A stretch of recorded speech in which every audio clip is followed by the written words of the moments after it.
I'm going to be showing you all how to sew different types of sleeves. This one is a gathered puffs sleeve.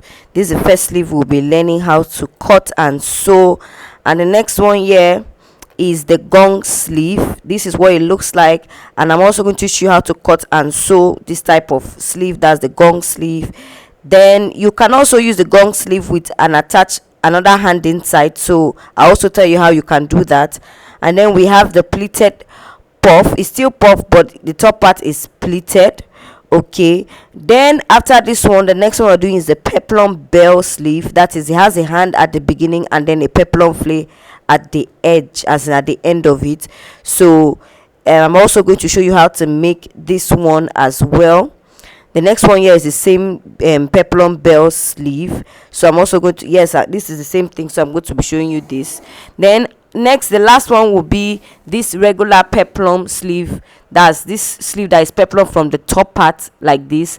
So I'm also going to be showing you how to make these types of sleeve. So the first one we're going to be learning, okay, is the puff sleeve. So when you want to do the puff sleeve, that's this gathered puff, the gathered puff. If you want to do the gathered puff sleeve, your fabric has to be at least 2 times the length of your armhole. Let's assume this is your armhole for your fabric now, or your armhole on your hands. That's like this. So you take 2 times of it. So if it's, let's say your armhole around measurement is 18, you take 36. If you want it your puff to be bigger, you take it times 3. That's 18 times 3. So what I did gathers like what I showed you on baby girl's dress. I'm just using hand I use hand needle and thread here, but if you have a sewing machine, you can use sewing machine. If you don't have a sewing machine, you can use your hand to do that as well.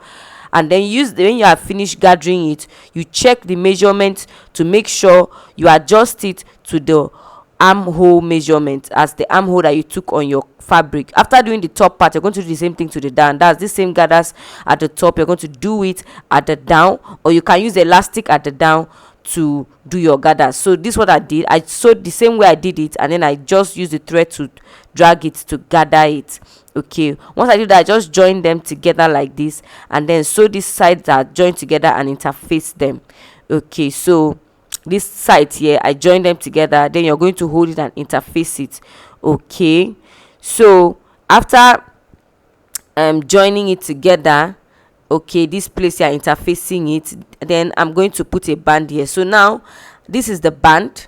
Okay, I fold it into 2 like this.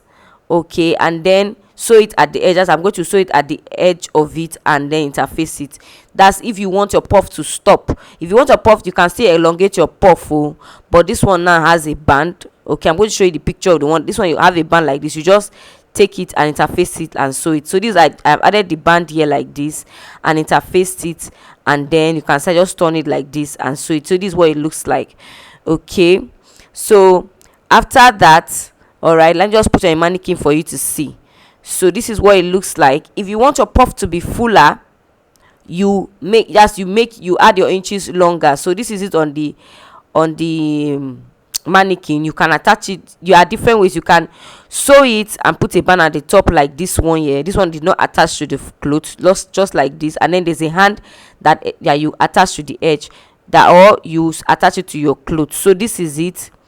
All right, so if you want to make it fuller, you triple the width of your armhole. So let's say it's 18, make it 3 times or even 4 times of it to get it fuller. So this is what it looks like. You can make it as long as you want or whatever you want. So let's try the next one, which is the gong sleeve. This is a trendy sleeve that is trending, and this is a gong sleeve. So I'm going to using a pattern paper and a gum stay to draft this. Okay, so when you do the you want to use pins for it. So when you are doing this, you take your fabric, iron it on a gum stay with your lining on a gum stay, and sew them together before you do this. So next thing you do is to pleat.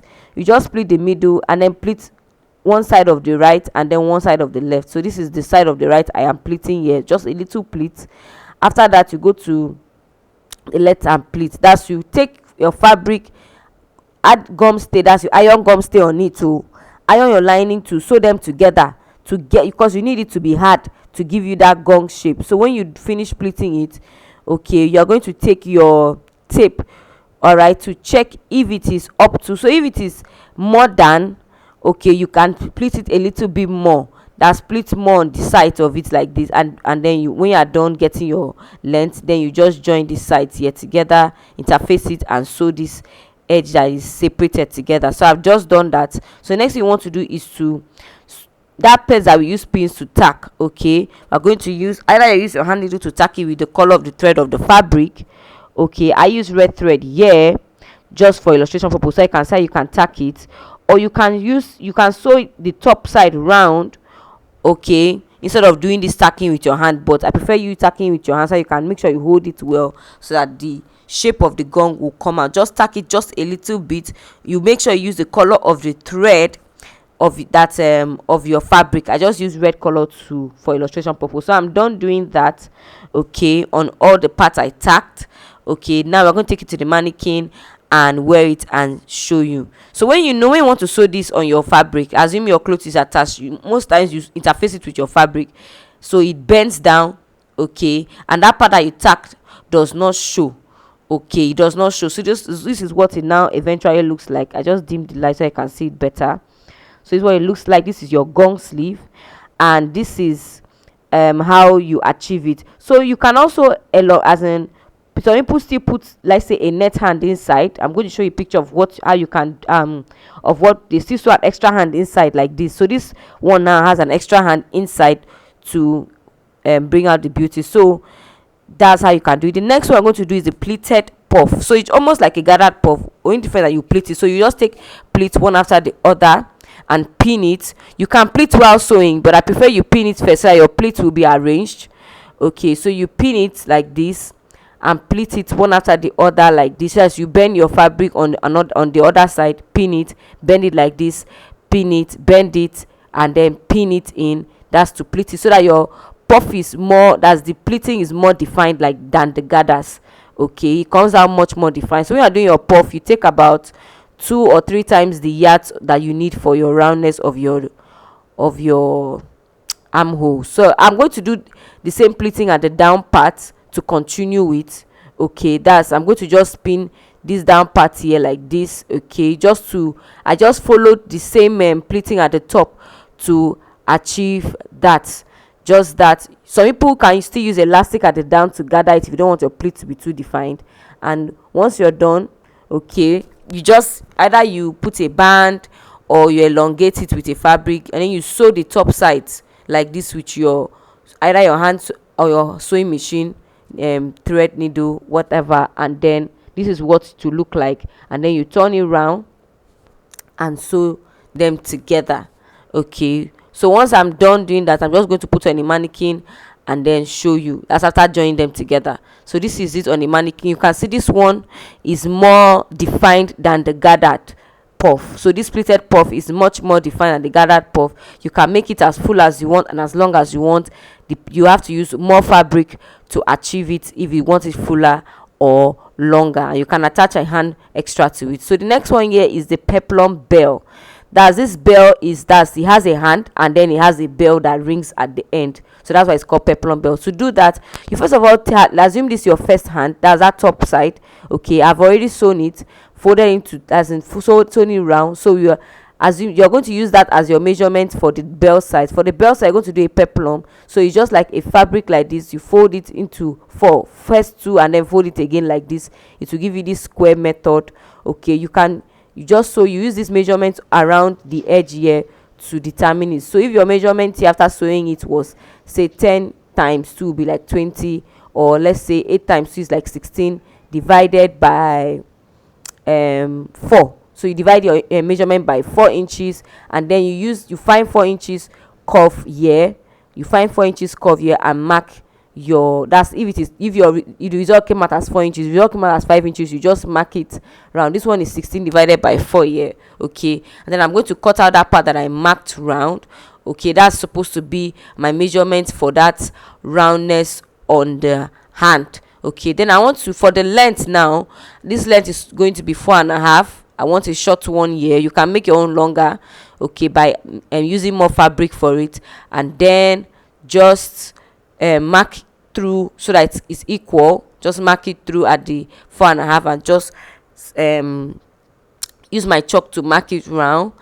Okay, after I use my chalk to mark it round, I'm using scissors to cut out that round shape out and make it more defined. Open it up, you see it's a full circle, and then you will cut out one side of the circle. So now I've cut out one side of the circle, and this is it. You just sew this round shape. It will give you the same measurement with that round shape you had here. So you sew it round on this round part here on this side of the hand. So if you're struggling to sew it round, you just open this part just a little bit, or you can open it totally. But you open it totally, you have to sew it back. So just add it here a little bit, like open it up a little bit. Place your peplum, that's the part that you cut out, that you divided by 4 inches, okay, and sew it on it, and sew it round and turn it to meet on the, as in back to this side. Okay, that's what I'm going to do now. So I'm done doing that. You can see I sewed it. Once I'm done, I'm going to just join these two peplum sides together and then sew it to the end here. So that's just it. It's that simple. So once I'm done doing that, this is what it looks like. This is your peplum bell. Okay, this is what it looks like. I'm going to take it to the mannequin for us to see what it looks like better. So on the mannequin, you can see we have achieved the peplum bell. Okay, so it's a bell. It's like a bell. It has a handle, and then it has the side that shakes. That's why it's called peplum bell. Okay, so this is it. You can make yours longer or however you want it. So the next one we want to learn now is just the peplum from the shoulder. That's from the shoulder armhole measurement area. So this one is quite simple. You just take the same way you took your peplum measurement for your bell. This one is just, you're not going to add any extra hand. I just did the same thing there. Took it, use my armhole measurement, divided by 4 inches. Okay, and then opened it up and then take it to the mannequin. Okay, if it's if I did not, I use paper here, so that's why it's standing. If I'm using fabric, it's going to fall more like this. Okay, it's going to bend down and fall. Okay, since it's paper, it's standing. Okay, so fabric will fall much more, and if it's longer, the falling will be more obvious. So if I have any questions, ask me in the class.